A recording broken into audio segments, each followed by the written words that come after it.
Super quick question here. How many tabs do you have open right now? If you're like me, it's a lot. And if you're running a business, it's a lot more. And with all those tabs, you're spending more time searching through data and less time, growing your business. But HubSpot's customer platform brings all your tools into a single powerful place that your teams can use together. So close those tabs. It's business growing time. Visit HubSpot.com to get started today. Good morning, everyone, and welcome to Monday, September 9th. I'm John Weigell here with Ben Berkley, and this is the Hustle Daily Show.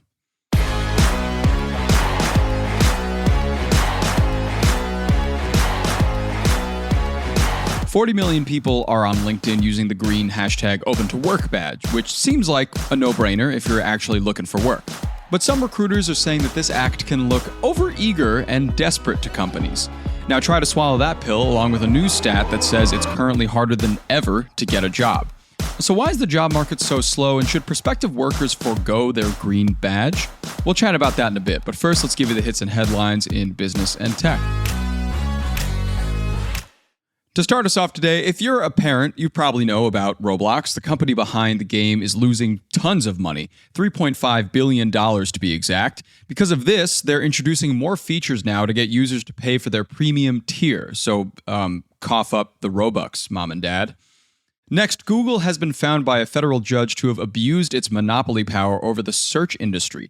And the judge declared a punishment will come down for Google in, drumroll please, August of 2025. From there, we move to Japan. Due to rice consumption falling and the amount of land given to rice cultivation falling, Japan is currently in its biggest rice shortage in 3 decades, with low to no stock in supermarkets, surge pricing, and the government asking people not to panic buy. In more food news, Red Lobster CEO Damola Adamolican took an undercover role before he started in his company position, visiting locations of Red Lobster, eating there, and documenting what he could improve months before actually taking the helm. Now that is an undercover boss. And finally, Americans consume around 42 pounds of cheese per year. That's more than butter, ice cream, and yogurt combined, and facilities for making cheese account for more than half of the $8 billion in U.S. dairy product projects slated to come online from 2023 to 2026. Now, that is a lot of cheese. Okay, over to the big story today. You've seen the green hashtag #OpenToWork LinkedIn badges. Many users are now embroidered with one on their profile pictures as they try to find work in what is one of the most difficult times to do so. All while recruiters are saying that they look kind of desperate for doing it. So, Ben, what is the contentious situation here about the #OpenToWork badge?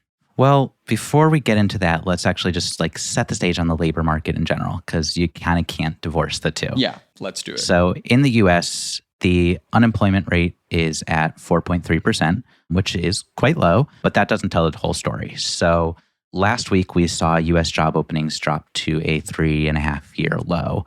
That is not great. Things have been especially hard for 20-somethings. It's like the share of recent grads who are unemployed or underemployed. That is on the upswing. And it also just creates really bad vibes. Before we talk about how people are even using LinkedIn, let's talk about some numbers from people who do use it. The platform's careers index tracks how users feel about their ability to get a job, get a raise, get a promotion.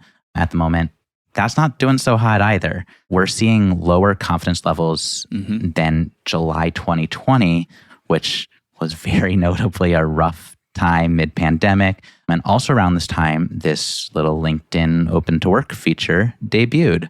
So that's a pretty bleak way to start. Things are just, you said it, they're really tough out there. And so then there's this question of this tool that LinkedIn, they're, always aiming to be the place where you turn when you need work. And they've given this feature to kind of really trumpet, hey, help, I need work. Is it working? Is it not working? I guess let's talk about that. Yeah, I don't know. And what you were talking about before echoes a lot about a story that Juliet and I covered last week about the youth in America being slightly disillusioned. It's always been difficult to get an entry-level job. Let's not kid anybody. A lot of people last year got layoffs. We had a lot of layoffs from Spotify, a lot of big tech companies.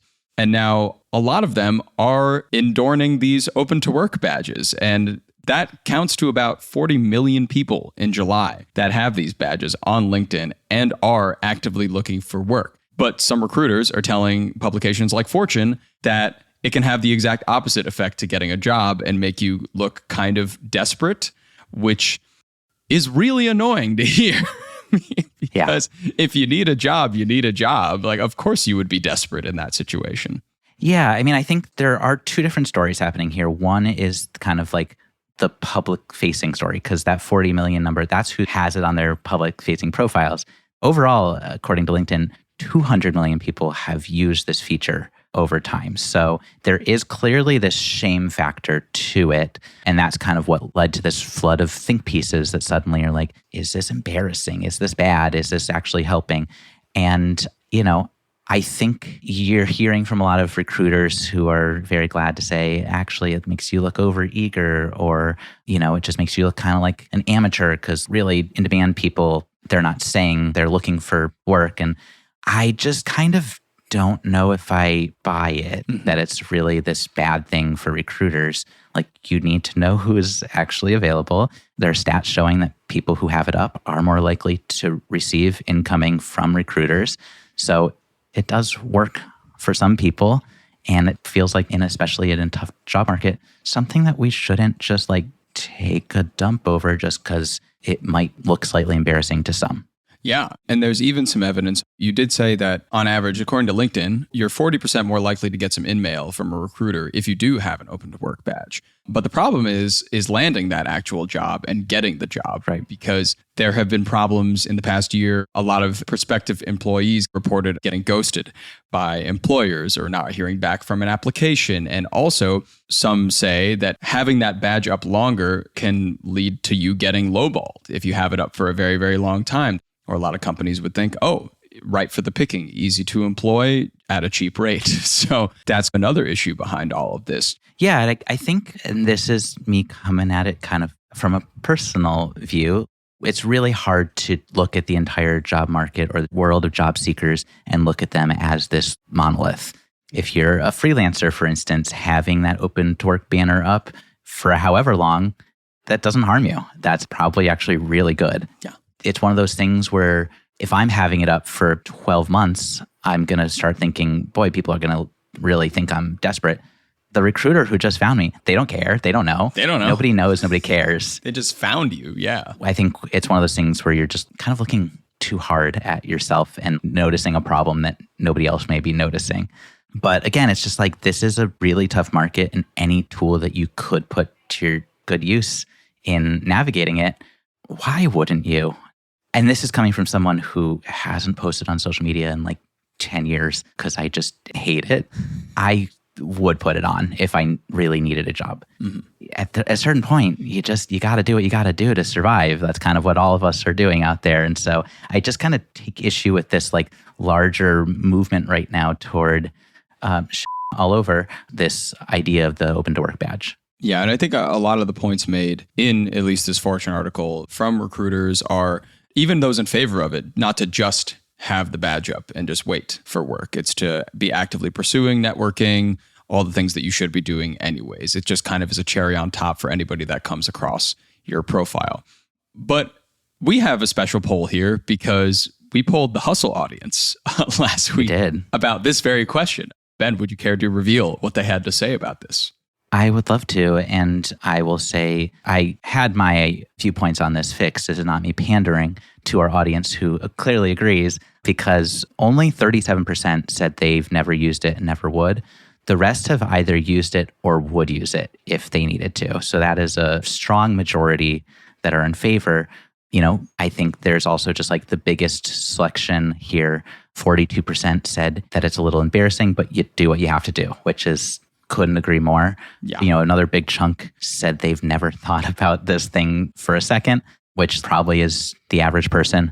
6% said it's super helpful. And then there's this like 16% that says it's like really cringy. And sure, I suppose if you really want to believe that it is, then okay. But like, let people do what they need to do to make a living. Let them live. Yeah. I always equate this question to the meme of a job interview happening and the interviewer asking, so what makes you passionate about this job? And the interviewee saying, well, I've always been passionate about affording food. So I would love this position, sir. And that's what it's all about, really. Yeah. And I'd also just know, like, if a recruiter is going to look down on you for having this badge on, do you really want to work in that company anyway? I think that you're starting from a place of looking down at people, which, again, is a tough time to afford a life. And if this gives anyone, even one person, a push forward, then it is a good feature and should continue to be available. And hopefully we can just look at people based on their qualifications rather than whether they are putting a green thing around their picture on a social network. Yes, hard agree.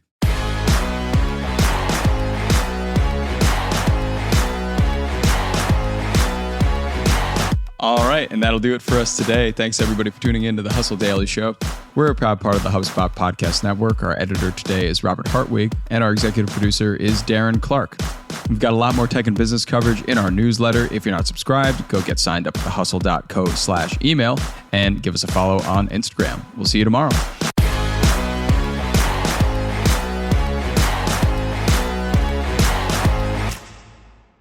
With access to so much information, it's hard to feel like an informed, discerning citizen. That's why Make Me Smart, a podcast from Marketplace, makes it easy for you to stay in the know. Each weekday, hosts Kai Risdal and Kimberly Adams unpack the latest from DC, explore the day's tech news, and they make sense of the economy. Because in a world that's constantly changing, we all need to stay smart. Listen to Make Me Smart wherever you get your podcasts.